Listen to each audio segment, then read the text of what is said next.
À 6h53, la question santé d'Europe 1. Thomas Soto. L'Agence nationale des fréquences, l'ANFR, vient de lancer une consultation publique, consultation qui va durer jusqu'à la mi-juin. L'idée, c'est de mieux nous protéger des ondes. Bonjour, docteur Kierzek. Bonjour Thomas. Alors, oui ou non, l'exposition aux ondes de nos portables, de notre Wi-Fi au travail ou à la maison, de notre four à micro-ondes, est-elle dangereuse ? Je serais tenté de vous répondre oui. En tout cas, les taux se resserrent. On a longtemps été dans une bataille d'experts. Il y avait des experts pas toujours indépendants. Certains disaient oui, c'est dangereux, d'autres non, c'est pas dangereux. Les taux se resserrent parce que de plus en plus d'études sont convergentes et disent que les ondes électromagnétiques du téléphone portable, du Wi-Fi, seraient maintenant dangereuses, à tel point que l'Organisation mondiale de la santé les classe même comme cancérogènes possibles pour l'homme. Donc on pourrait répondre au moins à titre de précaution, oui, attention. Mais quels symptômes alors avec ces ondes ?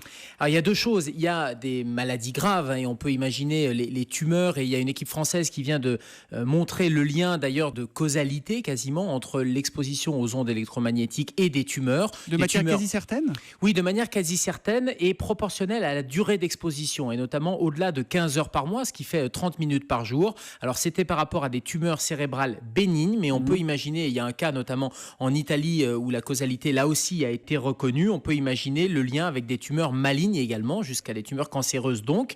Et puis il y a des choses beaucoup moins graves, mais très embêtantes, et c'est ce qu'on appelle les gens qui sont électrosensibles. Vous savez, ces patients qui se plaignent de fatigue, de troubles dermatologiques, d'acouphènes, de sifflements dans les oreilles liés à l'exposition. Et l'Organisation mondiale de la santé estime que 10% de ces troubles vont même jusqu'à être invalidants, donc graves. Est-ce que c'est une question d'âge ? On a souvent en tête, on se dit il ne faut pas exposer les enfants. Est-ce que c'est vrai ça ?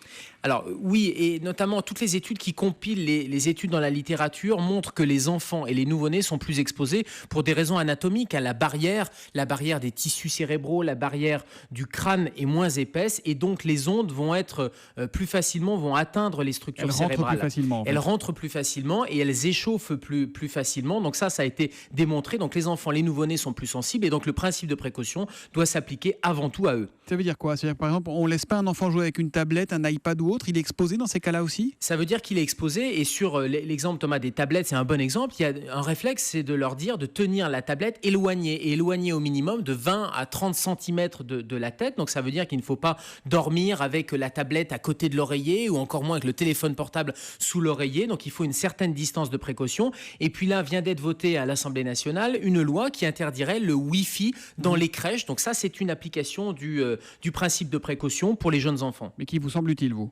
Qui me semble utile, c'est la définition même du principe de précaution. C'est-à-dire qu'on a un faisceau d'arguments et tant qu'on n'a pas de certitude, en tout cas tant qu'on n'a pas la certitude inverse, il faut prendre le maximum de précautions. Alors pour les enfants qui sont les plus exposés, mais c'est vous et moi quand on utilise beaucoup le portable et on est de plus en plus accro au portable, c'est d'utiliser le kit main libre de manière très régulière, voire systématique. C'est d'éviter de téléphoner dans les zones qui sont, les zones qui sont mal couvertes par le réseau et donc du coup le téléphone va chercher et va décharger un maximum d'ondes électromagnétiques. Et puis c'est éviter, moi chaque fois je suis dans un ascenseur, je dis aux gens attention, ça fait cage de Faraday, n'utilisez pas votre portable dans les ascenseurs. Bref, ce principe de précaution, on doit tous l'avoir en réflexe quotidien. Il est la nuit aux urgences et tous les matins avec nous à 7h-5 pour la question santé d'Europe 1. C'est le docteur Kierzek que l'on retrouvera demain matin. À demain Gérald. À demain Thomas, bonne journée.